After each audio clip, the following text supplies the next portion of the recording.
Iron sharpening iron, hit a spark when we speak. Stronger together, yeah, we building each week. Each one reach one, now the whole world know. Big Jack StoryTime, Wall Talks, let's go. All right. Welcome to the Iron Sharpening Iron Show. I'm your man, Big Jack. This is my man, Wall Talks. This is where we prove we are stronger together, that if each one would reach one, we can all grow and glow. And Walt, what's up, man? What's going on? Yo, man, I had the Knicks in 6. I didn't put no real money on it, but I had the Knicks in 6, man, and they showed out, man. I just didn't think that could be possible to beat a professional team, to come back on a professional team 4 times for the win. I just didn't expect that, man. So yeah, but I'm glad the Knicks won from the standpoint of it's been a long time, you know. It's good for basketball, it's good for the whole situation, but my Knicks fans been giving me the business, man, and I'm already tired of the fact that they won, man. I mean, they, you know, I'm like, come on, man, come on. I mean, man. you think about it though. You think about it. The 1973 was the last time they won. Hell of a year. I was 10. Yeah, that was a line. I was only 3. So look at it that way. 3 years old, and then the fact that there has been 8 different champions in the last 8 years. So that says a lot about the NBA. You know, the NBA has changed. And then for those who are coming in, this is the Iron Sharpening Iron Show, and we were just talking about the NBA Finals that ended yesterday. You know, it's amazing because I'm sitting there watching. We got the NBA Finals, the NHL Finals going on. The World Cup just started. I'm watching the World Series collegiate baseball. MLB baseball is going on. The WNBA is going on. I mean, if you were about sports, it's like, wow. I mean, hey, to the point, and I'm not even throwing it out there, but UFC is on the White House lawn today. So it's like, what's going on?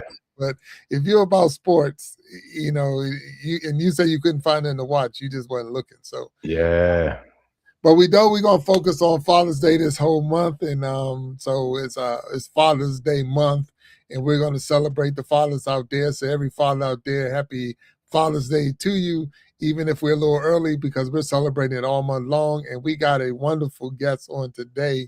To help us get a little bit more better, or I'll say better understanding. He's as people would say, an OG. He's one of the OGs. Triple OG. He's a triple OG. Triple OG. Yeah. And if nothing else, in my family, he is, you know, he's definitely our go-to person. You know what I'm saying? That's the more like sit in the seat and hold his ring out, and we say Godfather type thing. You know, that's how he rolls sometimes. But looking forward to having him up on the stage with us. So I don't even want to hold up. I'm gonna get him up here if that's all right with you. Are you good with that? And we get him up on the stage so we can get this show cooking and going. Let's make it happen. Welcome to the stage. Yes, sir.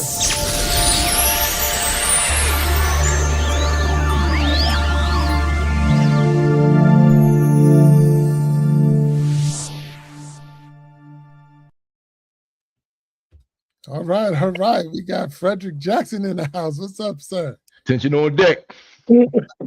Triple OG. That sounds like I'm getting ready to step in my grave. Triple OG. Oh, man. Hey, you got to give credit where credit is due, sir. Got to give credit where credit is due, man. You earned your stripes. I'm just an old guy. That's all. Just an old guy. Oh, and he's humble too, Jack. So now I know where Jack gets the all shucks, because I call him all shucks. So you are the original all shucks. All shucks who me, man. I'm just an old guy trying to make it, man. Yeah. If I drop a F-bomb, then you know everything else is going bad around me. You better back up. My man. That's all it's about. Hey, well, hey, Fred, thank you for being a guest on the show today. We want to welcome you to the Iron Sharpening Iron Show. Already see Miss Patty's out there, and then dropping a comment. If you're out here, drop a comment, hit that like button, hit that subscribe button. We are celebrating Father's Day all month long, and we're glad to have you here as a guest. I'm just letting you know right now we're already live on Facebook, we're live on YouTube, live on Twitch. And then once this show is over, we'll make little cuts of it and put it on Instagram and TikTok and all those other streaming platforms. And I just want to say again, thank you, but I want you to tell us a little bit about yourself. For those who don't know who you are, please tell us about yourself. Well, first off, I'm your uncle, so be nice. Okay. No, I'm just an old guy. You know, I got 4 kids, a son and 3 daughters. They're all doing well. I'm very proud of them. You know, I got 3 granddaughters who they're doing very well. I'm retired from Baltimore Gas and Electric, and a college graduate from Bowie State University. And I just a guy who likes going out each day and doing something. I don't like sitting around doing nothing. So if it's from working in the yard to going to sporting events to playing cards, I'm that guy, you know. All right. Well, look, I appreciate that description or introduction of yourself, because now we got plenty to talk about. And what you didn't, say didn't hit. I know I was with you last week, a week and a half ago, and we went to a ceremony. And we know it's Father's Day month that we're celebrating, but went to a ceremony at Fairmont Heights High School. And I know when I grew up playing sports and I'm out of PG County, Maryland, for those who wonder where we at, but Fairmont Heights was like one of those schools we played we had to play against. I've never went there, never actually went into school to be a student or anything like that. But we was there, and we was there because they had just inducted Frederick Jackson Sr. into the Hall of Fame for Fairmont Heights High School. So I didn't even know that Frederick Jackson Sr. went to Fairmont Heights, but then even to say he got inducted into the Hall of Fame. So, and one of the things you mentioned when you gave the speech, because we know that Frederick Jackson is your father, my grandfather, but he's now inducted into the Hall of Fame. But you said that he was killed in Vietnam. So we know that he served in the military. I mean, he played professional baseball for the Pirates, but he was all killed in Vietnam. And the thing I wanted to talk to you, and almost the first question was, how old were you when that happened? I think you mentioned it in the speech. I just wanted to touch, but how old were you when he had passed? Yeah, he passed in 1967, October. I was 13 years old. We were living in El Paso, Texas. And then after he was getting ready to come home, and they bombed the airfield, and him and his driver was coming back from an award ceremony because he was in Vietnam. He won the Purple Heart, and he also won the V for Valor. I'm trying to think what the first part of that award is, but it has a V, Bronze Star with a V for Valor on it. And they bombed the airfield, so he never came home. So we left Texas and came back to live in Washington, D.C. I went to live with my grandmother, my sister. She went to live with our great-grandmother, and my other 3 sisters went and lived with my mother. So that's how we got sort of divided up for a while. But he was a catcher. He was on the Pittsburgh Pirates farm team, and he was a left-handed catcher. So just think of that, a left-handed catcher. That is very, you don't see many left-handed catchers, but that's what he was. And the first time I ever went out for a baseball team, I'm out there playing the outfield with a catcher's mitt. And I'm dropping stuff left and right. And he came out to the ball field after he heard I was out there and bought me a glove so I could catch balls in the outfield. But I'm out there trying to catch fly balls with a catcher's mitt. Oh, wow. Wow, yeah, I guess you can if you can just get up to it, but it's a whole lot easier with an extra regular glove on. Yeah. So I guess my question, my question is, when I'm looking at it, so at a young age, so 13 years old, you're finding yourself becoming like almost like the man of the house. So what was that like for you, or that experience like for you at such a young age? Well, at 13, it was kind of tough. I was, like I said, I was living with my grandmother, and I didn't come out to Maryland until I was in 9th grade, and I went to Thomas Pullen on Bright Seed Road to finish out 9th grade and graduated from there and went to Central. But I lived in a house with my mother and 4 sisters, and there was a lot of females up in there. That's all I can tell you. And so I spent a lot of time out in the street. I didn't need to be home. And I hung around different places, but I played sports. I played football, wrestled, baseball, ran a little track. So I was always out of the house, and I had a paper route every morning, 6 o'clock. I'm out there delivering papers before I went to school, you know? So I kept busy, but no, I never felt like I was the man of the house. I always felt like I was somebody that had to do certain things around there at the house. But my sisters will tell you, let them not be doing the right things. They would have thought I was the man of the house. Right. So it was just interesting. My youngest sister, even to this day, she gets funny and she likes to call me daddy. But she says I'm the only father she really knew because my father died at such a young age.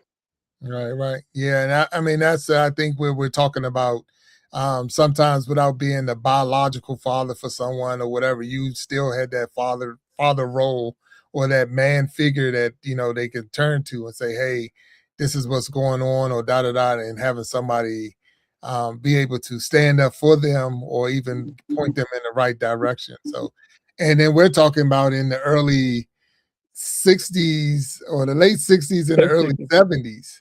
So, it was tough just being African American during that time in the United States in Washington D.C. area, and I'm not even sure of Texas because I've never lived out there to know, but I can only imagine what that was like because now you have a single mother with five kids, and so you're like a great statistic. You're not supposed to make it if based off of what people said. So is that something that motivated you or gave you that extra drive? Or Well, I would say this about my mother and father. They wasn't big sticklers for going to school, but my father was also a guy, you ain't gonna play in school. So if you ever got the teacher call home or the principal call or something and say you acting up in school, he'd be standing out there on the sidewalk when school got over, and he would walk you home and explain how that wasn't going to happen anymore. You know. So, but they didn't take for us to go and play in school. But and my mother, I have to give her all kinds of credit because after my father passed, my mother didn't know how to drive a car. She had to go learn how to drive a car. She never knew how to balance textbooks and all. She had to do that. But she also had been a stay-at-home mom. So she had to go to school and become a nurse and learn how to be a nurse. And she did a very good job at that. So she worked hard at changing her life to support her 5 kids. So I'll give her all that credit. But at the end of the day, when you say about me, I just hung with the right people, I have to say. Now, we wasn't angels, but we wasn't hell raisers either. And until to this day right now, that's 9th grade, there's still 5 of us, we still hang out together. So birds of a feather flock together, I guess. But we still hang out now, and I'm 73 years old. So they're all 73 years old also, but they all doing very well in what they do. Wow, that's awesome, man. I mean, really, it's inspiring to hear it, because I know I might say my closest friends are people that I went to high school with, or they bullied me at the rec center or whatever. But but at the same time, but no, all jokes aside, but no, those are the ones that and that hanging with the right crowds, like you say, the birds of a feather, that's real, and that is real. So it's good that you found I'll say the right crowd, because it's like right on the other side of the street could have been the wrong crowd. And then the story would have been totally different, and we'll be talking about you holding your poster up saying you won it or something like that. So that's how easy it is, for sure. You think at the time of when I came through in life, the whole neighborhood raised you. I was about to say, So you can act a fool all you want, but the neighbor going to come out there and straighten your tail out. Things are a lot different nowadays. People don't want you talking to their kids and this and that and that and this. But nope. So the people I hung with, their parents would also govern how you was going to act when you was over their house and in their street and so forth. No, that is true. So of course, I'm your nephew, and I'm some years behind, but I do remember, if I went around the corner my grandmother, your mother, would get a phone call saying I'm around here, and they were saying, not that I was doing anything wrong, but it was just saying, hey, he's over here. So we're talking, all the, up and down West Mill Avenue, Pepper Street, Pepper Mill, all of those different streets. If I was anywhere, they would call. So they knew each other's number. They knew where you lived. They knew who your parents were. So yeah, we did the right thing. And I think it's in the chat. I want to check in the comments. They were saying, Patty said, I think our whole world craves that kind of childhood. Yeah. Whether they admit it or not, no phones, no internet, we were blessed. And it was That's just a fact. Because we had phones. They just wasn't cell phones. They weren't strapped to our hips. Nobody was recording everything that we're doing, even the knucklehead stuff they're doing, they recording. But you could always find your friends. Isn't that something? Oh, yeah. I don't care where we were. If we were on the other side of the town, of the neighborhood, playing in the creek, they knew where to find us. We could always find your friends, man. Yeah. So now, kids sit next to each other and they text each other sitting in the same car next to each other. So look. When we were growing up, if you were made to stay in the house, that was a punishment. Oh my God! Yeah. Now, if you're made to go outside, it's a punishment. Yeah. Hey Fred, to your point, man, there was a lady in my neighborhood that as a kid, you ear hustle. And this lady had no kids, and she wasn't married, and she had I'm sure she had some mental health issues going on. And one day, man, the kids were out there throwing crab apples at cars. I'll never forget this. And I wasn't with them, but if they'd given me like another 10 minutes, I would have been there, but I wasn't with them at that moment. And she told my mother that she saw me with the kids. And I don't know what happened to me or what I was thinking, but I said, I wasn't there, Mom. She is. The last thing I remember is I was getting ready to say she's lying, but I remember getting she is out my mouth. And next thing you know, man, I'm on the ground. I mean, I'm looking up. I'm looking up at the sky. And my mother, God bless the dead, always tell her, by today's standards, she ought to just be coming home from the penitentiary, man, because hey man, and I'll tell you, I deserved everything she gave me, and I'm a better man for it, man. So yeah, that was a different time in my generation, and Jack, then you behind me. And after that, man, it kind of got twisted, in my opinion. Unfortunately, our generation raised those kids, and we got to take responsibility for that, man. So when it started changing, so yeah. How do you deal with that, sir? Well, as you was talking, I was thinking of some situations that come around, and you take my mother. When we were talking earlier about being the man of the house, I remember one night she was going out partying, and I told her, "You ain't going out nowhere tonight." And she told me, "Yes, I am." So she went out there and got in the car. I went out there and laid across the windshield. She drove. We lived in Peppermill Village, so she drove up to the Seat Pleasant Police Department with me laying across the windshield, and went in there and got the police to come get me off the windshield. Yeah, that's about a good mile at least.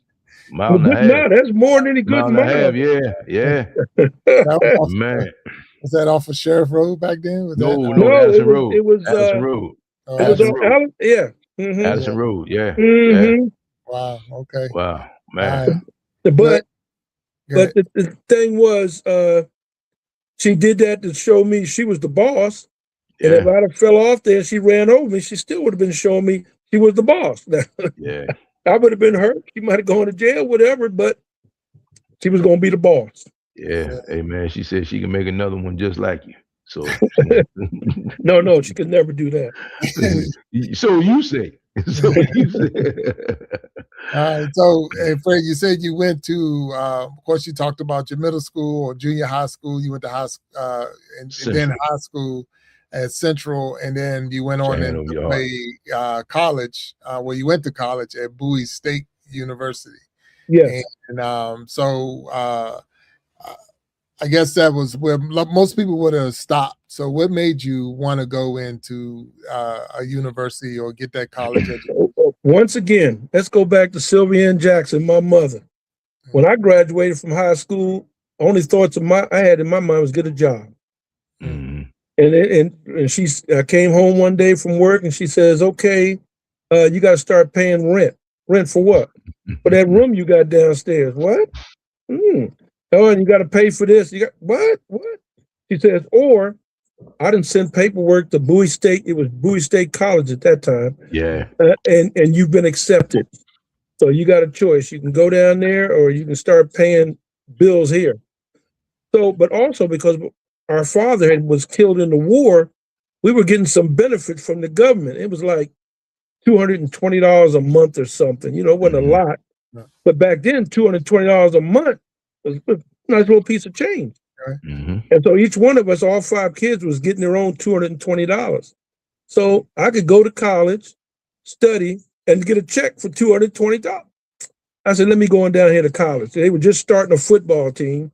And it was the first year for the football team. So I went down there and I played football, and that's how I got started in college. And it made me go do something different. But if I'd been in high school, you could have never made me believe I was going to go to college. But once I got to college, I really enjoyed it. I thought college was actually easier than high school because sometimes in high school it can get a little boring. But in college, if you don't go to class, they don't care. They got your money.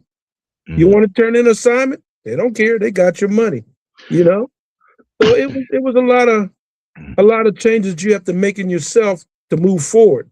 So once I got there, I was definitely on my own, so to speak, and had to start making decisions for myself.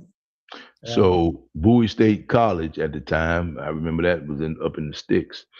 By it being the HBCU, there still was a level of accountability that you had to that you expected that came your way. I mean, they weren't just going to let you just go willy-nilly and just do your own thing for so long. Am I right or wrong? I mean, let me just tell you, when you went there, it was like having another family. There was a gentleman there named Charles Guilford, Dean Charles Guilford, took me under his wing. And to this day, we still meet and have lunch a couple times a year. We call and chit chat with each other. And I actually lovingly call him Dad because he took me under his wing and he guided me through college. You know, he hooked me up with a job at college. He hooked me up with some other things because my mother couldn't afford it. And actually, when I went to college, I didn't have a room, even though I was playing on the football team. They didn't have no full ride scholarships at a historically black college, small school like that. So at night, I was sleeping in my car or finding someplace else to sleep or whatever. And he found out about it, and we talked about it.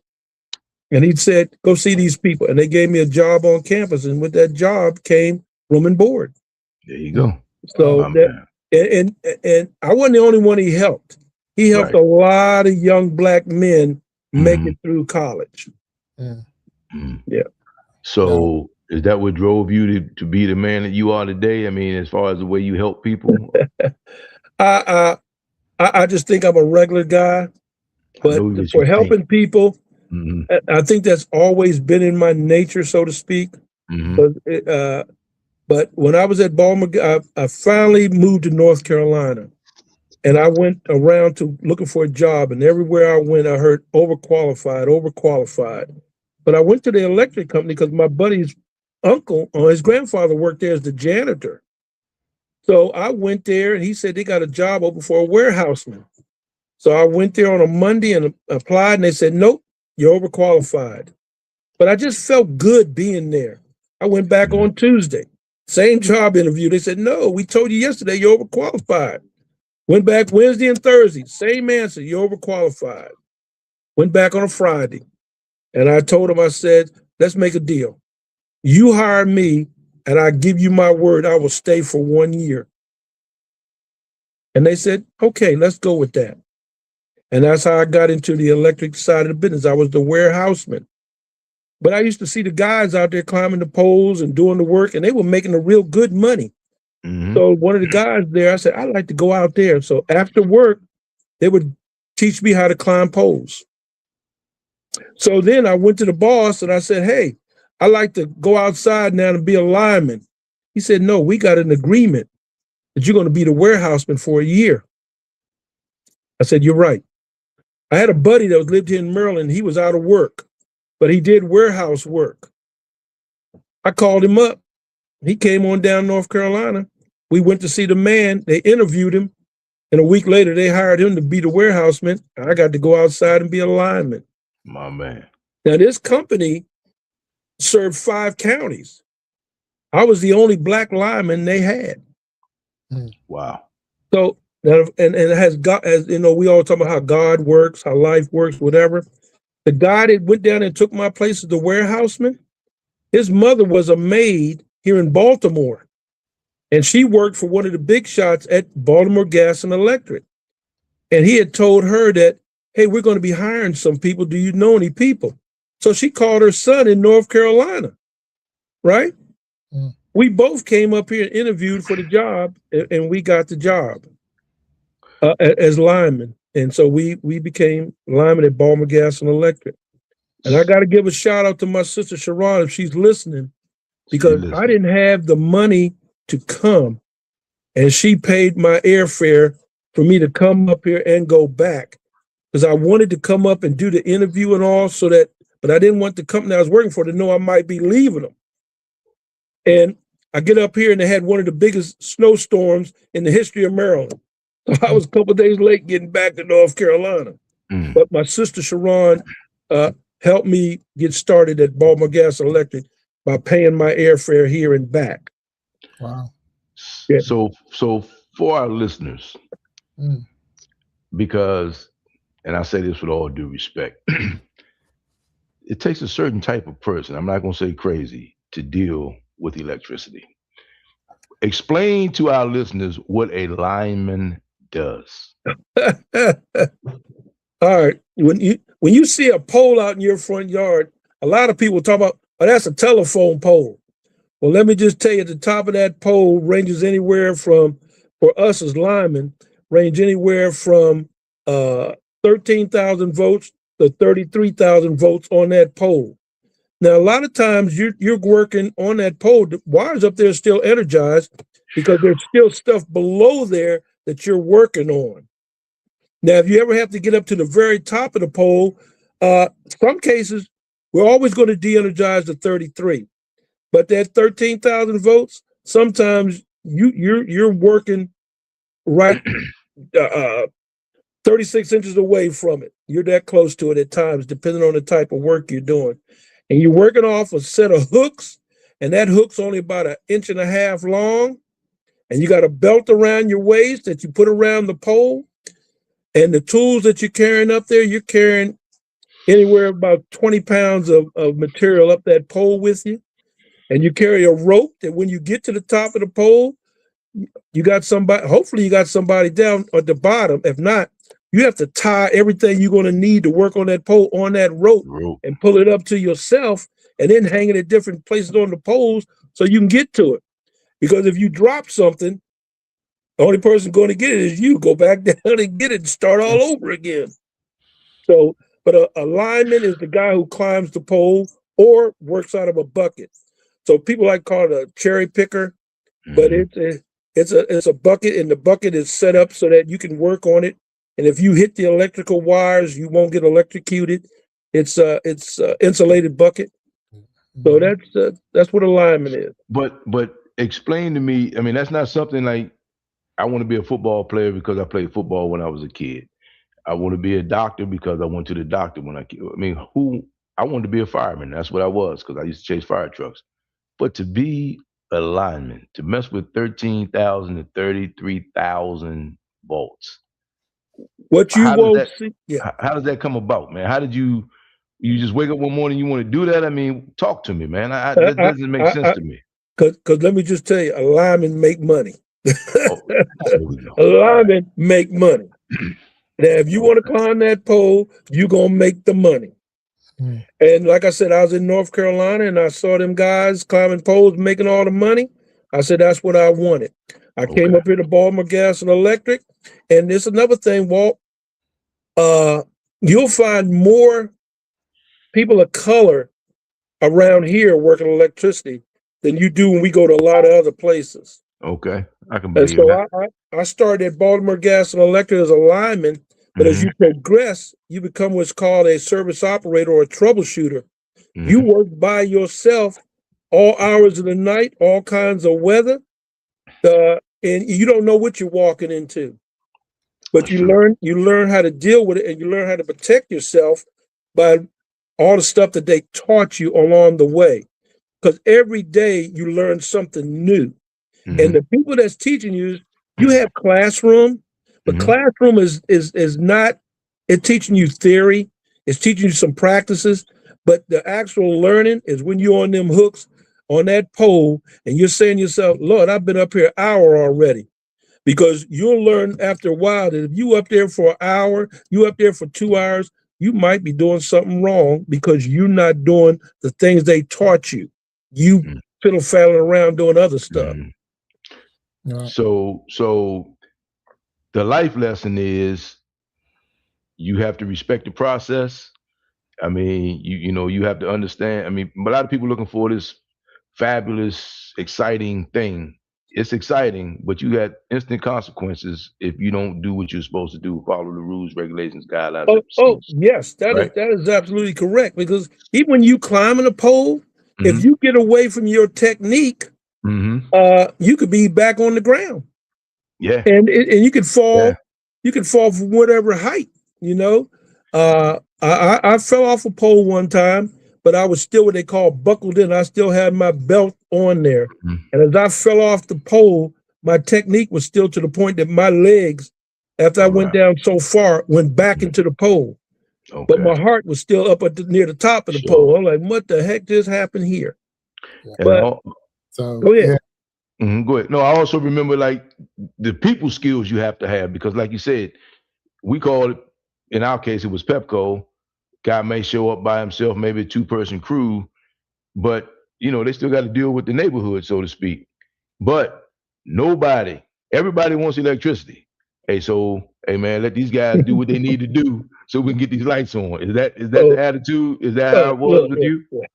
I worked in Baltimore City itself twice. And I think one time I worked for like 5 or 6 years. And you going in the alleys because that's where a lot of the poles are. And there's other things happening in the alleys. Absolutely. And they used to think we were the police. I'm by myself riding through the alley. And people come up and they say stuff to you, but you got to learn how to talk to them too. Say, look, I just got to fix this right here on this pole and I'll be on my way. On my way. Yeah. So we used to have to fix street lights. And at the base of a street light pole is where the plate is. But in that plate, there's all kinds of other things. That might be where they got the little hideout stuff. And they say, hey, don't touch that pole. I say, look, I got a job to do, man. You come take care of your business. Let me do what I got to do. Then I'll move on. You go back doing your business. But I get paid to get the light on. If I don't get the light, they're going to send somebody else. It's going to keep on going until it gets taken care of.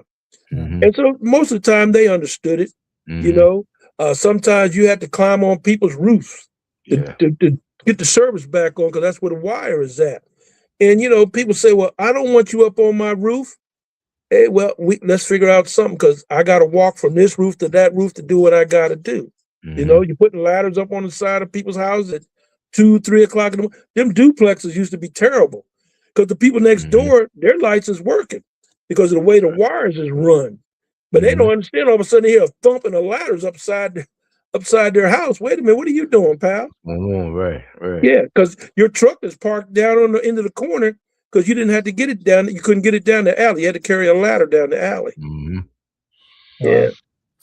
So I'm saying now, and Walt, I hope we got our questions or our answers from wanting to be a lineman. And hey, look, if I change a plug in my house, what's that, 110? 110, 120, yes. Yeah, 110, 120, I cut the whole house off. I mean, the air conditioner, the lights, the stove, everything is off. Yeah. Oh man, I've been shot just electric football back in the day, right? Touching the wires, that's nothing. But I've been on calls where people have been dealing with electrical wires, and hey man, you can't see it coming. I try to stay away from stuff you can't see coming, man. So, I respect you for that. There's 2 things I don't play around with. I work electric because I know where electric is. It's in the wires, right? Right. I don't mess with gas because I don't know what At gas least you is. can smell the gas. You can smell the mercaptan in the gas. That is And you can correct. smell the gas leak. But the electricity, man, and then you get into AC, DC, and volts and man. Hey, man, I respect you for that. Thank you. I definitely yeah, Big Jack. Hey, man, anybody that does that. I mean, just going to the golf course, playing golf courses under the power lines, man. You can hear that electricity jumping through those wires, man. I don't see how Well, you if you can hear it, that means something wrong with that wire. Okay.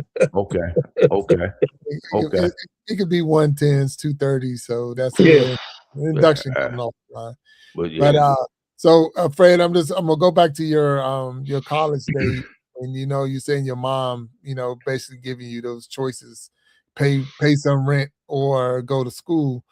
So now that you're I know you got your career up and you're moving, and now you have kids. What was that motivation? Was that the same motivation you gave to them, or how did you do that as a father to your children? I don't think it was quite the same motivation. Hey, you out of school, start paying. We talked to them.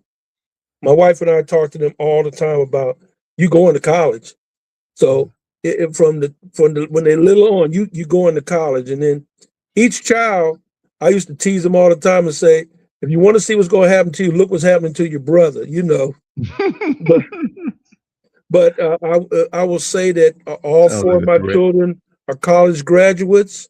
Mm-hmm. I have two of my children also went and got their masters, and I have one daughter. She has her doctorate and she has her own career in Houston, Texas, and she's doing very well in what she's doing in her field of psychology.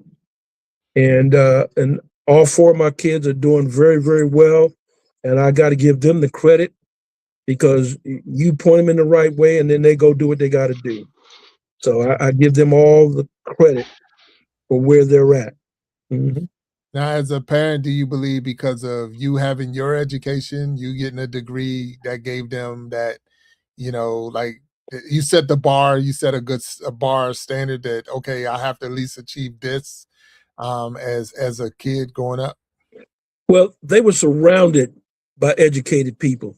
Their grandmother, I can't remember what year how old she was, but she went back to college, and she was also a school teacher.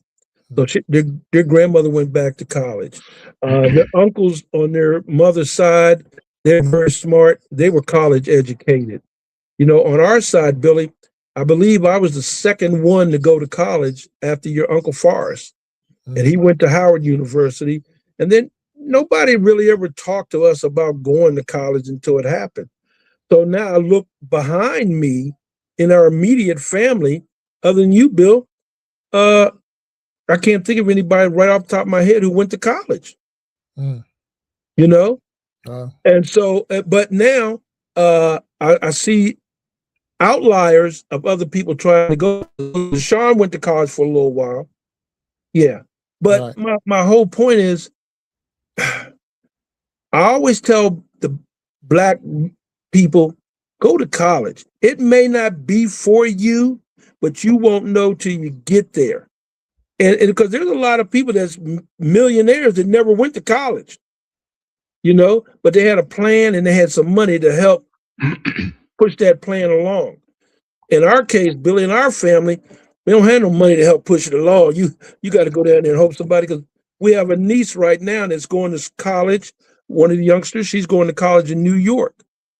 And that's what I'm saying. Some of that's slowly changing, but it's only going to change when you start surrounding yourself with like-minded people who want to go to college.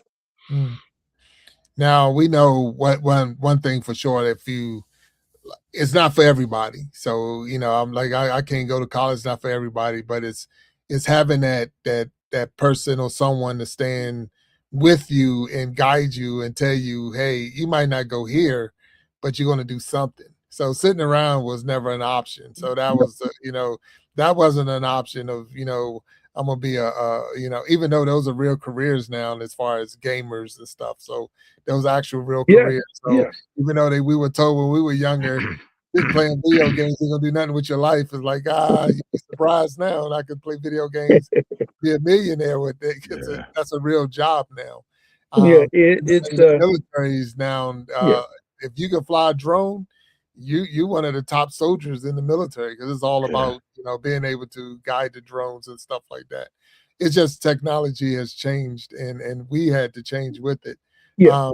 But we know we're celebrating the fathers and giving, so having a success story like you just said, where you're saying all your kids are educated and professionals in their fields. That says a lot about you as a parent. And like you said, you gave all credit to them because they had to do the work. But sometimes it's just having someone point you in the right direction. And it don't, like I say, it don't mean you had to go to school, but the right direction, having someone to talk to, someone to kick you in the pants sometimes when you needed that little kick, or even like you mentioned, Sharon Jackson giving you just the money you needed to get up here for an interview and get back. That's a story that I never heard until today, and I'm not sure if anyone else had heard that story up till today. So flowers off to Mama Jack out there for being in a position to say, hey, yeah, and trusting. Helping the big brother. Yeah, hell yeah, and because trusting, because you know how important some things are for some time. Like that's a door that was open because you retired from the company that you came up here to interview with, get the job, and go back. But you ended up having a full career with BG, so that door was open, and you never know what's going to come out of it. But that was huge. I'm glad to hear that part of the story. Yes. Yeah. Oh yeah. And as I progressed through the company, I became a supervisor in the field. So that when you say the field, that's in charge of the linemen. And I was the first African American, Black, whatever title you want to give me, field supervisor in the history of Baltimore Gas and Electric. And so I started off with overhead crews, and I had 25 guys. And at the time I retired, I averaged 40 to 50 guys in my unit per year, because I took over the service operator guys who work by themselves. I took that unit over. So Fred, what year did you become supervisor at? 2001. 2001. Yeah. Okay. Wow. Your grandmother was still alive when I got the job. Yeah. Wow. So 2001, Fred Jackson is the first African-American, Black, whatever you want to call it, supervisor in the field for Baltimore Gas Electric. I'm going to throw a trivia question out there for all you out there, even though you don't know Baltimore Gas Electric. For those who don't know, Baltimore Gas Electric is the oldest gas company in the United States. So they're the oldest gas company in the United States. So, and when you put the electric side to it, but they are the oldest. So you said 2001, you became the first African-American, correct? Right. I think Baltimore Gas Electric was established in 1816. Wow. So from 1816 to 2001 is when and you were the first lineman too, correct? No, there was other Black linemen. Black lineman. Okay. Yeah, there was other. No, that was the company in North Carolina. I was the first Black lineman. Okay, Black lineman. Got you. Okay, I conflated the two. Sorry about that. Yeah. So let me ask you this. So one of my favorite quotes is by he's deceased now, Dr. Carl Holmes, who was the fire chief in Oklahoma. And this quote was, "All that I am, I owe. I live eternally in the red."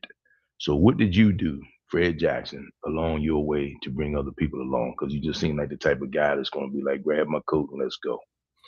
Wow. One of the things, Walter, may seem weird in this day and age, I don't cuss. Okay. I don't cuss. So I encourage all the young men around me to use your vocabulary. Use your words. Okay. Yeah. And so at work, I used to have a cuss jar. And the only free words you could say was hell and damn. Okay. Anything else cost you a quarter. You had to drop a quarter in the jar. In your office. Yeah. And so what happens is, if I said a cuss word, mine was automatically $1. And so I used to say, what's that kid's term? Fitzgerald, I don't know. You know that long word kids used to say, double-flaggy, something like that. I can't remember what the word is, but every once in a while I would say that, and they said, Miss Jackson, I don't know what that word is, but I think it's a cuss word. I just had to put $1 in the jar anyway and keep on going. But sometimes they would play with me and they would come up there and say, they drop $5 on the desk and they just start cussing up a storm. And I'm counting it off. And then they get up to like, $250. And then they say, let me have my change back, Mr. Jackson. I say, no, you might as well finish out the rest of this $5. We start all over again tomorrow. And I put it in there. And so what happens is at the end of the year, we used to buy Christmas tree angels. So, and we usually average about $500 a year in this jar. Wow. And we'd split it up and buy Christmas tree angels at the end of the year. So it was all in good fun and all. But like I used to tell him, this is a place of business. And he had a couple of them said, no, this is a warehouse. No, this is a place of business. Conduct yourself accordingly. Right. But I will tell you, Walt, one time I had to drop $1 in there for real. Oh man, because this guy and I, we was going back and forth at each other. Talking about what he needed to do something. He talking about, and somebody from the side said something to me, and I dropped the F-bomb. You dropped the F-bomb on me. Okay, so now everybody's like, "Whoa!" It was like E.F. Hutton in there. It got so quiet, and I looked around the room and I left. I got in my vehicle and I drove up to what's called the training center, Arlington Training Center. And I parked the vehicle and I'm getting out. As I'm getting out, people at the school, it's usually got 100 people up there. They walking down towards me, talking about, Miss Jackson, you okay? What are y'all talking about?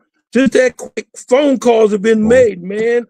Fred dropped the F-bomb down here at Front Street. It's on the wire, Jack. It's on the wire. We got a problem. We got action. Yeah, stay away from this man. Somebody crossed the line bad if they got him. Man. Yeah.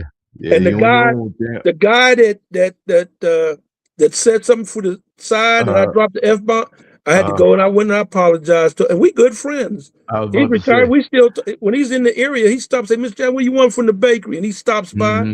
But the guy who I was fussing with going back that evening, I'm sitting at my desk and he comes sitting down at the desk next. He said, Miss Jackson, are you okay? He said, I've been thinking about this all day. He said, you dropped the F-bomb out there. I didn't know what to do. Yeah. Wow, man. Wow. That's go ahead. Jack. No, go ahead, Jack. Go ahead. Now I was just saying it's cool to have you on here because the thing is, we know we say Father's Day and we're looking at Father's Day like your own kids. But when you start thinking of all the different people you have led and guided and gave advice to and pointed in the right direction, or been that big brother, that uncle, that father figure,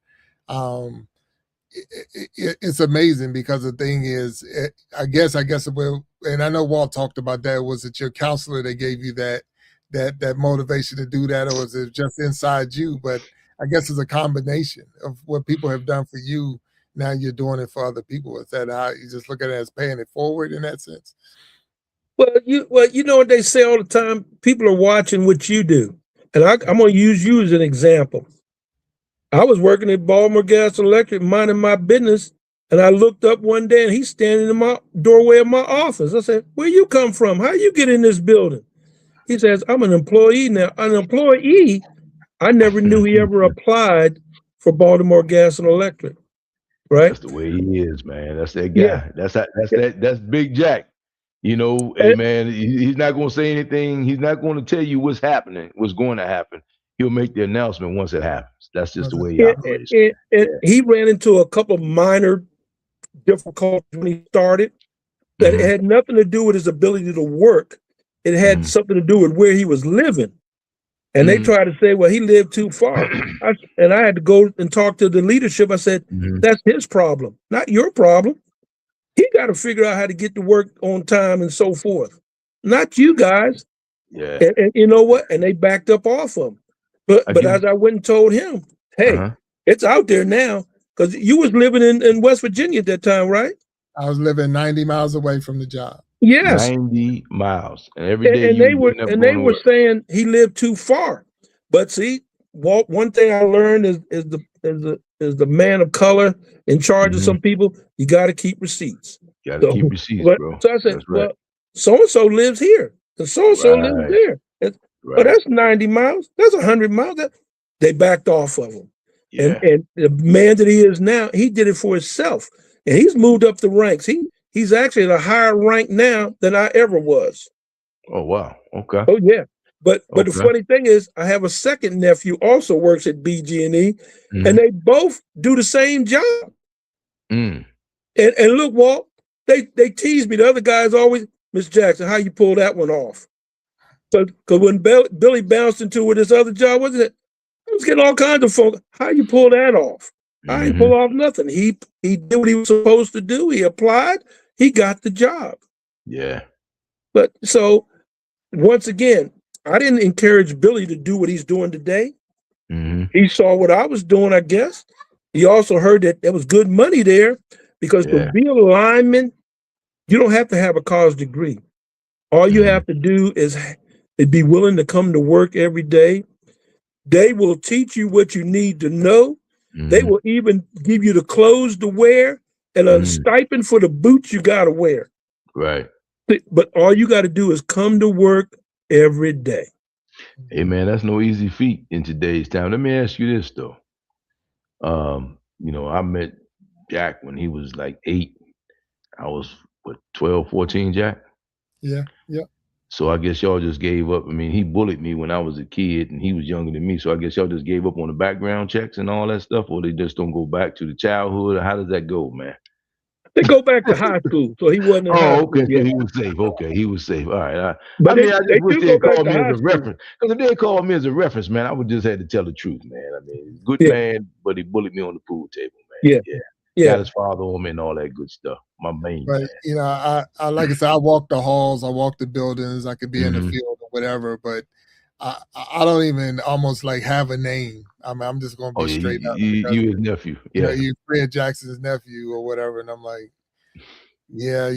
Fred Jackson's your uncle. And because he has so many nephews running around, they have to ask me, is I'm a real nephew or wow. Yeah. That's my mother's brother. Yeah, that's a real. Yeah. Look, they still question that. I always loved the story that Billy told me about. He got a job and he had to go into the manager's office that he was going to go work for. And he in there talking to the managers. He's being nosy, looking around. He said, I know that guy over there. My picture's up on the wall in the manager's office. Wow. Of a totally different department, because that same guy that he was working for used to work for me. Wow, man. Yeah. Hey, man, I tell you, that's a heck of a thing. And I know you just doing what you do, and but I guess one of the most satisfying things is to see, not that you were the supervisor, but how many supervisors, how many leaders, how many careers have you helped? That's a heck of a feeling, man. You can't put a dollar amount on that. I mean, that's got to be a heck of a feeling for you to go to some of these events and reach out to people and see that guys that you helped have exceeded your expectations and certainly your position. That's a beautiful thing. There is one of the when I retired, at my retirement party, the CEO called me. The COO was at the retirement party. 4 or 5 managers was there. It was over 300 people at the retirement party that we had at a VFW. And this was on day before Mother's Day. But at 11 o'clock in the morning, they was at my retirement party. Man. So, but let me just tell you though, Walt, I've made many mistakes in my life. So ain't no way of being I'm not no goody. I've made mistakes. Hopefully I've learned from some of my mistakes. If there's some things that I could go back in life and do over, I'd gladly would love to go back and be able to do those over again. But all I can say that my kids, my nieces and nephews, and my friends, that if I did anything that hurt your feelings, it was never on purpose. If I did some stuff you disliked about the way I was going through things, that was the way I was looking at it at that time. But not once did I try to do anything to you with evil intent. So when you talk about making mistakes to this younger generation, is it owning up to the mistake and moving forward? Is it as simple as that, or am I oversimplifying it? I mean, because right now it's like everybody points fingers and spreads blame, but nobody wants to be accountable for their own situation. So help me out. Well, okay. Billy likes telling this story. When I would go out at night. You know, you had to go and watch your crews and all working on the streets. And I came in one night, and one of my guys, he was doing some unsafe stuff, right? And so he had his truck in the alley, engine running, lights on. He's nowhere to be found. So anybody could have hopped in that truck and drove off with it. Right. You know, I pull up and I'm in such a hurry to take some pictures of this because I know it's going to be, no, that didn't happen. So I hop out my vehicle and I'm taking pictures, and he finally comes back. He said, "Oh, you got me now, Mr. Jackson." I said, "No, it ain't about getting you. It's about, let's do the right things, because if you do something wrong, that means I'm doing something wrong." So as we're talking, he said, "Mr. Jackson, is your truck, that's your truck over there with the door open, the lights on, the engine running?" I looked around, I said, "Oh, yeah." So he tells me, he says, "Don't worry, Mr. Jackson, I'm not going to tell nobody." I said, "You don't have to worry about it. I'm going to tell everybody." So I had to write him up for what he did. And then I wrote myself up for what I did. And then I had to turn it in, and my boss just fell on the floor laughing. He said, "You wrote yourself up?" Yes, because if I'm going to hold that guy accountable, I got to hold myself accountable. Yeah. Hey, to that point, I remember my wagon driver didn't put the wheel chocks down, and we put the fire out, did the thing, and the safety officer called me to the chief's buggy, and they told me, "Yeah, your wagon driver didn't put the wheel chocks down." And I said, "Okay." And so we're gonna need a special report, yada yada yada. And me just being the jerk that I am, I said, "So I'm looking over there, the wheel chock's still not down." And they're like, "Yeah." And I'm like, "Wait a minute. So you saw that my wheel chock's not down? It's such an important piece of this puzzle. You decided not to put them down? So now I'm putting you on charges too. So let's go." But the thing is, those moments right there are teachable moments, right? Because it's not about getting somebody in trouble. If you flip the script, you know that every incident where a lineman has been hurt, injured, or killed, right? Whatever happened at that moment has happened 20 times before, but just in that moment, everything went bad at the same time. Is that usually how it goes? And when you read the case studies and you read the reports, so like you said, man, checking your gloves, I would imagine, right? You guys got special gloves, right? Yes. Okay, so checking your equipment. Guys get away without checking their equipment all the time, but the one guy that gets electrocuted, that didn't check his equipment, it's a big thing.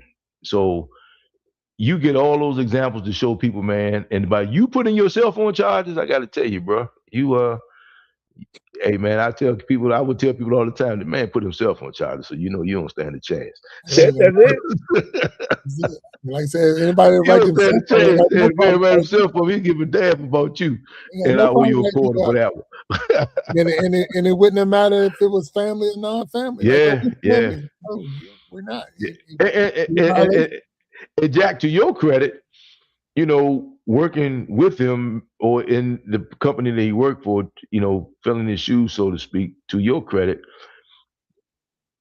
you get it you understand you got to be, you're being held more accountable.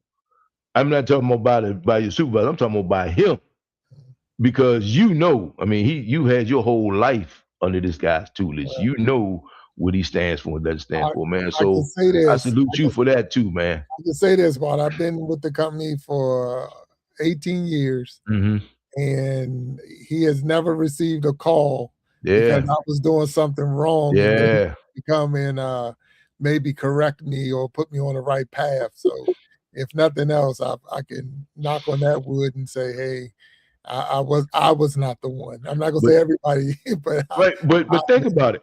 You know, we all, like you said, Fred, we all make mistakes, right? But you know, man, like even if you get down to the point where you get close to doing something stupid or out of line, man, the last person you want to get a call from is this guy here. You know, like I mean, it's less like that's a different type of pressure, man. The thing is, the funny part of that is, and we're at the end of the show. So the funny part of that, Walt, is you could do something and think that nobody's going to know. Oh yeah, and they'll call him first before word they on the street. right up Oh there. yeah, can you believe? Yeah. Like, and he's retired. He's still finding out more before we do. Man, that's good stuff, man. But hey, Fred, I'm gonna ask you one more thing, and now we're gonna close the show. And I thank you for being a guest on the show, and it's been an honor for sure, without a doubt. What would you tell any new fathers, or even fathers that's just in the grind right now and got kids growing up? What advice would you give them? Things that you learned, lessons learned, is something that you can share to say, hey, you know, not so much if I could do it all again, but just a lesson that you've learned that you want to put out there to the people, the audience out there listening today. It depends on what type of children you have. And I'm saying it this way. I had a son and 3 daughters, but I also had a unit that averaged 40 to 50 young men in there all the time. So I learned a certain way to talk to those young men at work all the time. Then I had a certain way I talked to my son. And if there's any complaint from my daughters, one of the things they used to say, Dad, we're not them young men. It was hard for me to talk to them a different way versus how I talk to the guys.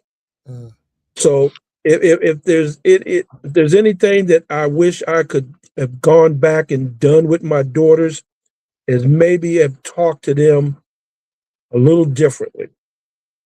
You know, I didn't yell and scream at them, that kind of stuff, but it's got to be in your tone of voice. It's got to be in some of the words you use, you know, versus the guys.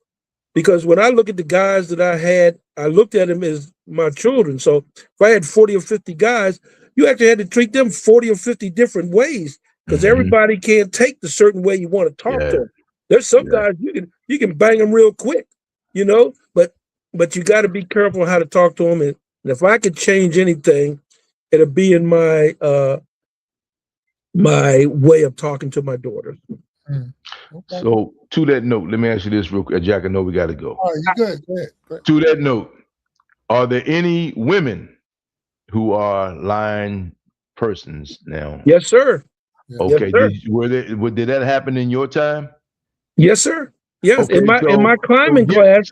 So give me that example. Give me that story right there if you can. Yeah. In my climbing class, there was 2 women in the climbing class. Okay. And one of the things about women, and it's not a knock versus men, to climb a pole, you got to have strong legs. Right. And so if you don't have strong legs, it's hard to climb a 40-foot pole and carrying that 20 pounds of gear up these poles.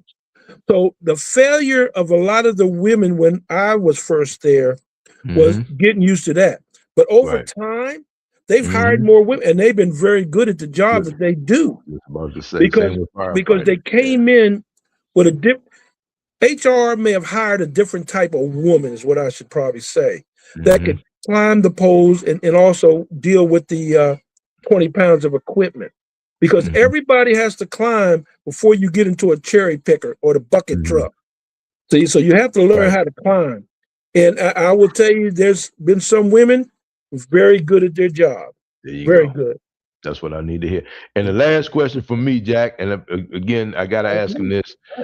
You say you would talk to your daughters a different way. Are any of your daughters married? And please give me the conversations on the son-in-laws when they come to talk to you. When they came to tell you or ask you for their hand in marriage or however that goes, man. Or any guy coming to pick your daughter up, please explain that to me. And Jack is laughing, so I already got an idea how this is going to go.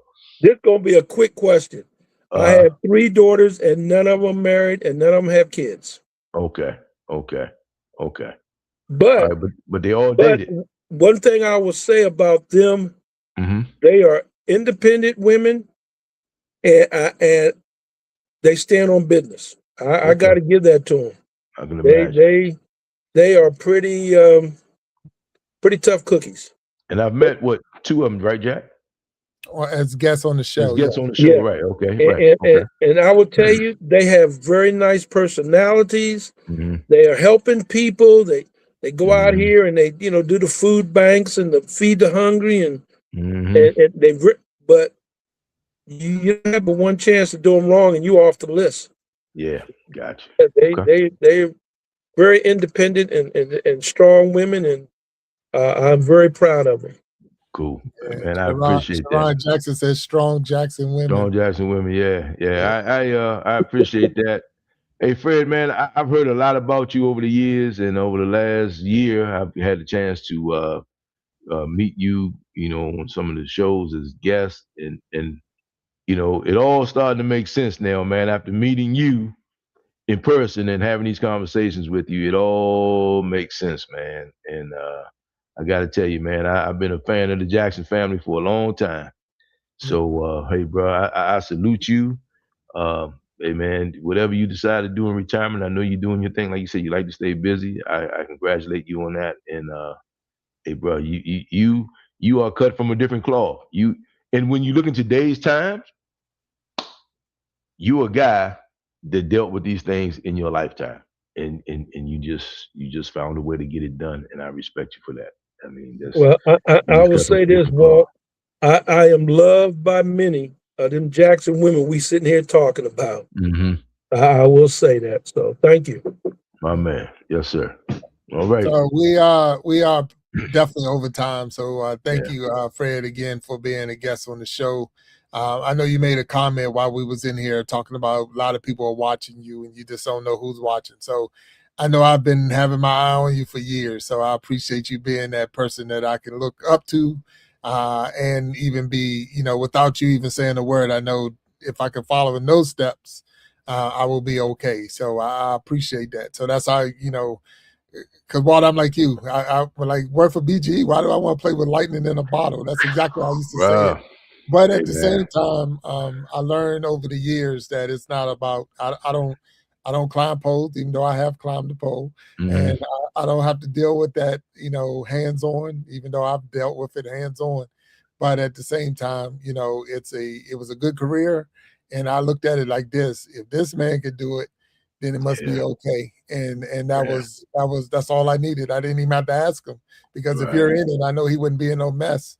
He wouldn't be in a mess. Okay, so let me put in the application, and that's where we are. Yeah. And he gave me some advice after it was over. So, as far as how to keep my job, a lot of, he told me, he gave me 3 things. I don't even know if you still remember the 3 lessons. You remember the 3 lessons to keep your job at BG?